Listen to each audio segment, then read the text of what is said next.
Ya teman-teman semua, balik lagi di Kavia News, masih membahas kasus Subang. Kita akan masih membahas tentang Yoris ya teman-teman, dan juga Pak Yosep.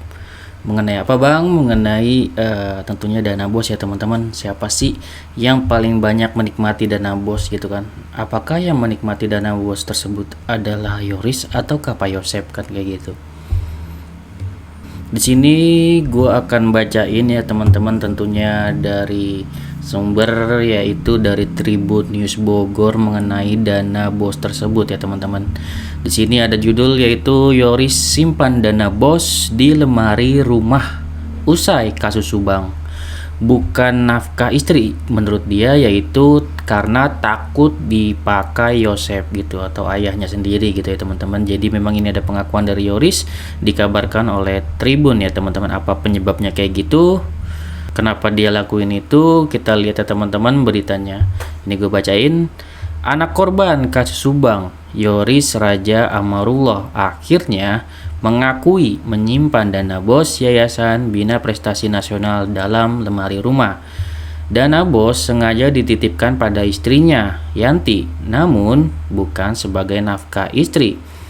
Anak dari Tuti Suhartini ini mengaku menyimpan dana bos di lemari rumah agar tidak dipakai oleh ayahnya, Yosep, yang kini menjadi tersangka pembunuhan ibu dan anak di Subang. Dana bos Yayasan Bina Prestasi Nasional dikaitkan dengan motif pembunuhan Tuti dan Amalia Mustika Ratu. Polisi pun tengah mendalami sejumlah pencairan dana bos pasca pembunuhan Tuti dan Amel di Subang. Pengacara Yoris, Leni Anggraini, mengatakan kliennya memang pernah menyimpan dana bos dalam lemari rumah.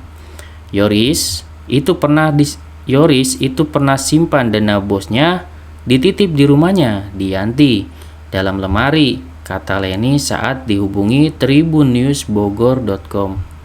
Dana tersebut saat itu diperuntukkan bagi gaji guru. Jadi dibilang buat gaji guru dan keperuntukan siswa, kata Leni gitu. Menurutnya, Yoris memang sengaja mengambil dana bos dari rekening bank BJB milik Yayasan Bina Prestasi Nasional. Ia khawatir jika dana tersebut mengendap di rekening akan digunakan Yosep. Jadi bilang kayak gini ya, kalau di rekening SMK takut dipakai Pak Yosep, nanti kacau gaji guru sama siswa, bakal nggak bener lagi, kata Leni Anggraini. Leni menerangkan masalah keuangan yayasan yang kini dipermasalahkan adalah di tahun 2021. Yoris pegang itu 2023. Ya itu bener sih, nggak fiktif. Makanya yang sekarang dipermasalahin itu yang 2021. Jelasnya itu ya dari Leni Anggraini. Nah, di sini dari informasi ini teman-teman bisa mengambil kesimpulan apa atau kejanggalan apa dari informasi ini gitu kan. Informasi yang pertama sudah jelas ya, untuk Yoris pada saat terjadi pembunuhan tersebut dia langsung benar-benar membackup dana yayasan tersebut agar tidak diambil sama ayahnya sendiri, yaitu Pak Yosep. Langsung nih ditransfer gitu kan, atau dicairkan, jadi dikasih ke Yanti gitu kan, dari bank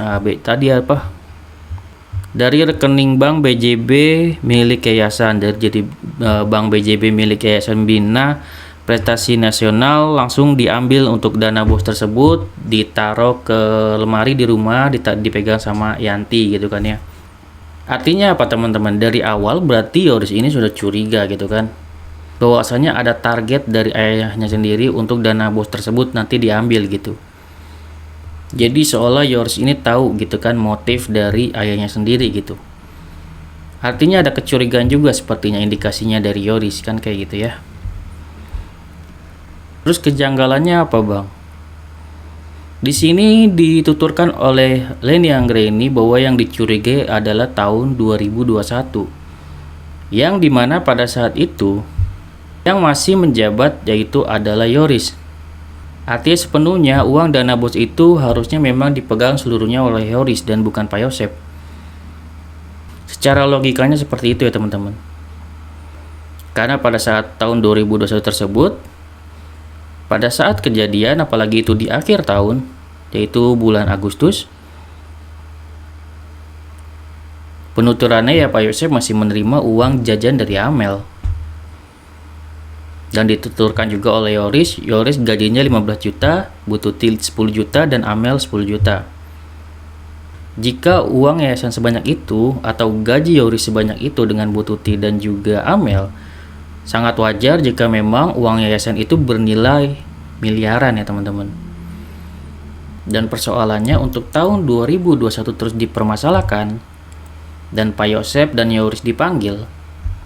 Nah, ini untuk data fiktif tersebut, apakah dilakukan oleh Yoris atau Pak Yosep? Jika indikasinya memang sudah lama dilakukan, artinya Yoris di sini benar-benar ada keterlibatan. Namun jika indikasinya setelah kejadian dan Yoris menjadi kepala sekolah pada saat itu dan Pak Yosep membuat siswa fiktif, itu memang mungkin saja terjadi. Makanya Pak Yosep dan juga Yoris benar-benar disatukan ya, diambil informasinya berdua. Siapakah yang melakukan hal tersebut? Siapakah yang merencanakan tentang siswa fiktif tersebut?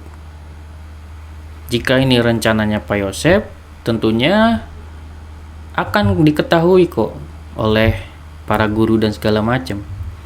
Dan ini jika memang sudah lama dilakuin, maka sama gitu ya.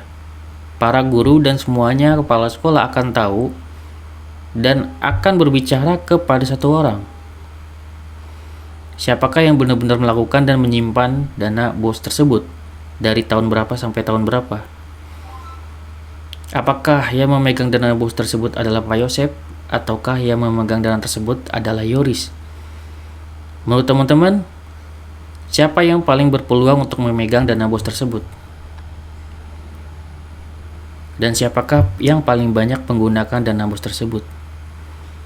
Dan jika pun Pak Yosep tahu Yoris benar-benar banyak memakan dana BOS tersebut, apakah memang ada kecemburuan dari Pak Yosep sehingga melakukan hal ini gitu?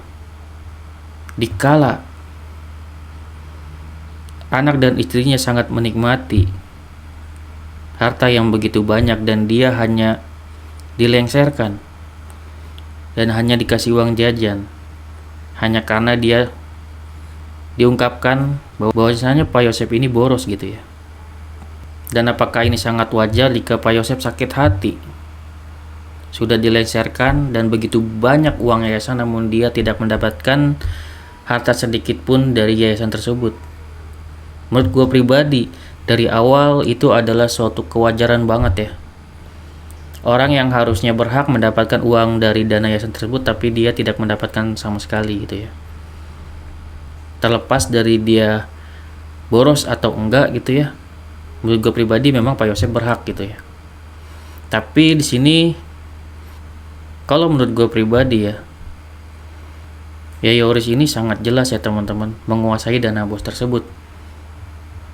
Dan kemungkinan besar siswa fiktif ini sudah dilakukan sebelum kejadian pembunuhan Ibu Tuti dan Amel terjadi gitu. Itu menurut analisa gue ya. Karena jika memang dicurigai tahun 2021, otomatis tahun 2021 itu baru terjadinya kejadian di akhir tahun gitu kan. Dan di sini gue memang lebih condong kalau misalkan disalahkan di tahun 2001 itu yang memegang itu Yoris untuk jabatan tersebut gitu ya. Dan apakah mungkin Pak Yosep yang melakukan setelah itu makanya dikrosek oleh pihak kepolisian. Disinkronkan antara informasi Pak Yosep dan juga Yoris. Pada dasarnya dari awal Yoris yang memegang yayasan tersebut dan Pak Yosep di sini sangat besar kemungkinannya bisa memberatkan Yoris kesaksiannya. Yaitu menurut gue pribadi ya teman-teman. Silakan teman-teman berkomentar mengenai hal ini. Apakah Pak Yosep akan benar-benar memberatkan Yoris ataukah Yoris yang sebaliknya akan memberatkan Pak Yosep?